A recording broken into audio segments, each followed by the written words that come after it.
আওয়ামী লীগ সারা দেশে নৈরাজ্য সৃষ্টি করতে পারে শঙ্কা, পুলিশের 11 দিন বিশেষ অভিযান পরিচালনার নির্দেশ। মানুষের প্রয়োজনে না এলে সংস্কার কাজে আসবে না, মন্তব্য ফখরুলের। গুম কমিশনের কার্যক্রম নিয়ে প্রশ্ন।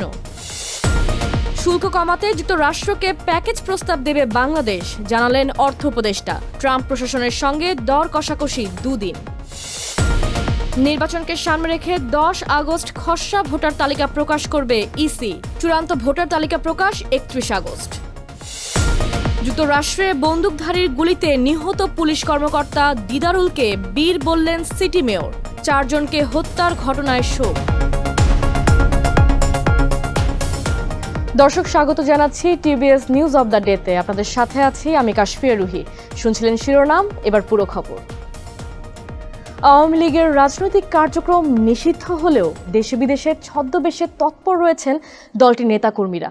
গোপনে তারা একত্র হয়ে সহিংসতা বা হামলার পরিকল্পনা করতে পারেন, এমন আশঙ্কায় আইনশৃঙ্খলা রক্ষাকারী বাহিনী সারা দেশে আগামী 11 দিন বিশেষ সতর্কতা জারি করেছে। পুলিশের বিশেষ শাখা আশঙ্কা করছে 29 জুলাই থেকে 8 আগস্ট পর্যন্ত সময়কে কেন্দ্র করে অনলাইন ও অফলাইনে সংঘবদ্ধ প্রচারণার মাধ্যমে দেশে নৈরাজ্য সৃষ্টির চেষ্টা করা হতে পারে। এ সময় দলটির কিছু নেতাকর্মী সরকারি বেসরকারি স্থাপনায় হামলা, বিশৃঙ্খলা কিংবা ভাঙচুর চালাতে পারে বলেও ধারণা করছে আইনশৃঙ্খলা রক্ষাকারী বাহিনী। এই প্রেক্ষাপটে সোমবার 28 জুলাই দেশের বিভিন্ন পুলিশের ইউনিটে একটি বিশেষ সতর্কবার্তা পাঠিয়েছে এসবির রাজনৈতিক উইংয়ের অ্যাডিশনাল ডিআইজি সই করা এক চিঠিতে নির্দেশনা দেওয়া হয়।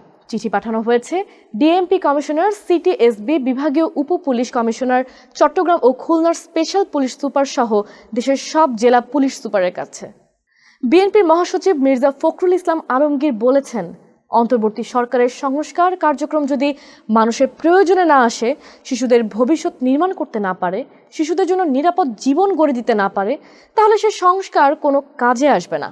মঙ্গলবার 29 জুলাই রাজধানীর বনানীতে গণতান্ত্রিক পদযাত্রায় শিশু শীর্ষক এক অনুষ্ঠানে তিনি এই কথা বলেন। অন্তর্বর্তী সরকার গঠিত গুম কমিশনের কার্যক্রম নিয়ে প্রশ্ন তোলেন মির্জা ফখরুল। তিনি বলেন, একটি কমিশন করা হয়েছে, এই কমিশন এখন পর্যন্ত একটা রিপোর্ট নাকি করেছে, কিন্তু তাদের এই যে খোঁজ করা, এই বিষয়ে খুব বেশি কোনো পদক্ষেপ নেওয়া হয়েছে বলে মনে হয় না। পট পরিবর্তনের পর শিশুদের জন্য তেমন কিছু করা হয়নি উল্লেখ করে মির্জা ফখরুল আরও বলেন, পরিবর্তনের সঙ্গে সঙ্গে আমরা অনেকেই বড় বড় পদে বসে গেছি, কিন্তু এই শিশুদের কথা ঠিক সেইভাবে সামনের দিকে আনতে পারিনি। বাংলাদেশি পণ্যে প্রেসিডেন্ট ডোনাল্ড ট্রাম্প যে অতিরিক্ত শুল্ক আরোপ করেছেন, তা থেকে মুক্তি পেতে যুক্তরাষ্ট্রকে প্যাকেজ প্রস্তাব দেওয়া হবে বলে জানিয়েছেন অর্থ উপদেষ্টা সালেহউদ্দিন আহমেদ।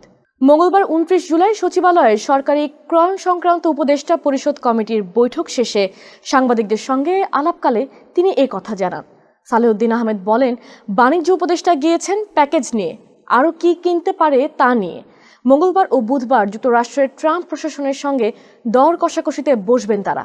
মার্কিন শুল্ক থেকে রক্ষা পেতে সবশেষ উড়োজাহাজ নির্মাতা কোম্পানি বোয়িংয়ের কাছ থেকে 25টি উড়োজাহাজ কেনার ঘোষণাও এসেছে অন্তর্বর্তী সরকারের তরফে। এর বাইরেও আরও কোনো উদ্যোগ আছে কিনা সে প্রসঙ্গে এক সাংবাদিক জানতে চাইলে অর্থ উপদেষ্টা বলেন, আরও আছে, কি আছে সেটা এখন আমি বলবো না, তিনি ফিরে এলে তারপর বলবো। ত্রয়োদশ জাতীয় সংসদ নির্বাচনকে সামনে রেখে আগামী 10 আগস্ট খসড়া ভোটার তালিকা প্রকাশ করবে নির্বাচন কমিশন ইসি। পরে 21 আগস্ট পর্যন্ত দাবি আপত্তি নিষ্পত্তি করে আগামী 31 আগস্ট চূড়ান্ত ভোটার তালিকা প্রকাশ করা হবে। মঙ্গলবার 29 জুলাই বিকালে এসব তথ্য জানিয়েছেন নির্বাচন কমিশনের সিনিয়র সহকারী সচিব নাসির উদ্দিন। তিনি বলেন, ভোটার তালিকা আইন সংশোধন দেরিতে হওয়ার কারণে কমিশন সিদ্ধান্ত নিয়েছিল একটি সম্পূরক ভোটার তালিকা প্রকাশ করবে প্রথমে, কিন্তু তা প্রকাশের আগেই আইন সংশোধন হয়ে আসায় এখন ত্রয়োদশ জাতীয় সংসদ নির্বাচনকে সামনে রেখেই একটি পূর্ণাঙ্গ ভোটার তালিকা প্রকাশের কার্যক্রম হাতে নেওয়া হয়েছে। এর আগে নির্বাচন কমিশন সচিবালয়ের সিনিয়র সচিব আখতার আহমেদ বলেছিলেন, খসড়া ভোটার তালিকায় যে 44,66,000 নতুন ভোটার যুক্ত হয়েছেন, দ্রুতই এ তালিকা প্রকাশ করা হবে। সবশেষ হালনাগাদ তথ্য অনুযায়ী বর্তমানে দেশে মোট ভোটার সংখ্যা 12,37,32,74 জন। আগামী ফেব্রুয়ারির শুরুতে ত্রয়োদশ জাতীয় সংসদ নির্বাচন অনুষ্ঠানের প্রস্তুতি নিচ্ছে নির্বাচন কমিশন। যুক্তরাষ্ট্রের নিউ ইয়র্ক শহরের কেন্দ্রস্থল ম্যানহাটনে একটি বহুতল ভবনে বন্দুকধারীর গুলিতে বাংলাদেশি বংশোদ্ভূত পুলিশ কর্মকর্তা সহ 5 জন নিহত হয়েছেন। নিহত ব্যক্তিদের মধ্যে বন্দুকধারীও রয়েছেন। বিবিসির প্রতিবেদনে বলা হয়েছে, নিহত দিদারুল ইসলাম বিবাহিত ছিলেন এবং তার 2টি সন্তান রয়েছে। তার স্ত্রী তৃতীয় সন্তানের মা হতে চলেছেন। দিদারুলকে বীর হিসেবে প্রশংসিত করেছেন নিউ ইয়র্ক সিটির মেয়র এরিক অ্যাডামস। তিনি বলেন, সে সবচেয়ে ভালো কাজটি করেছে, জীবন রক্ষা করতে এগিয়ে গিয়েছিল। সে নিউ ইয়র্কবাসীদের রক্ষা করতে চেয়েছিল। দিদারুল আসলে এই শহরকে সত্যিকার অর্থে প্রতিনিধিত্ব করেছেন। আমি তার পরিবারের সঙ্গে রাতেই দেখা করেছি এবং বলেছি যে তিনি একজন বীর ছিলেন এবং আমরা তাকে নিয়ে গর্বিত। দিদারুলকে নিয়ে পুলিশ কমিশনার জেসিকা টিস জানান, তিনি নিজেকে বিপদের মুখে ঠেলে দিয়েছিলেন, চূড়ান্ত ত্যাগ স্বীকার করেছিলেন। দর্শক, এই ছিল আজকের টিবিএস নিউজ অব দ্য ডেতে। এতক্ষণ সাথে থাকার জন্য ধন্যবাদ সবাইকে।